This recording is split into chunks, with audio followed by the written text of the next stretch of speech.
Et j'ai pas regardé Internet, ce qu'a fait mon époux, et c'était une erreur, parce que ça l'a beaucoup paniqué.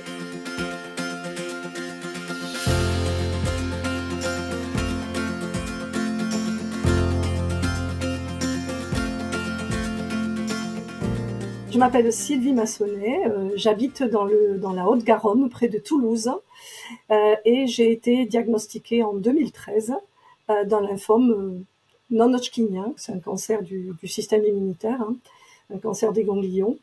Mais après, ça a été comme entrer dans un tunnel. Je suis rentrée dans une période de soins avec des rendez-vous pour préparer le protocole de chimiothérapie et d'immunothérapie. Et après, on est rentré dans un rythme de croisière avec des contrôles réguliers. On m'a proposé une thérapie que je connaissais, qui s'appelle les CAR-T-cells. C'est une thérapie où on modifie génétiquement les lymphocytes T. Et donc, depuis 2021, je suis toujours suivie régulièrement. Et il n'y a pas de signe de rechute.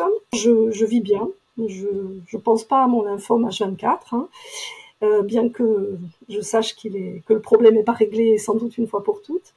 Et puis je me tiens au courant des nouveautés, parce qu'il y a toujours des nouveautés. Je garde beaucoup de confiance dans les progrès des médecins, les études.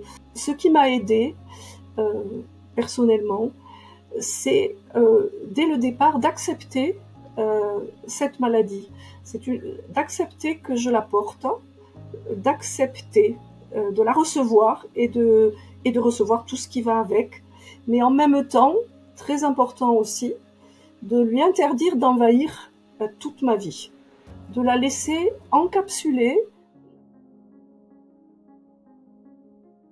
Alors l'association ELI m'a donné beaucoup d'informations au départ, et ensuite j'ai souhaité m'engager comme bénévole parce que j'ai eu l'impression que mon expérience pouvait peut-être servir à d'autres.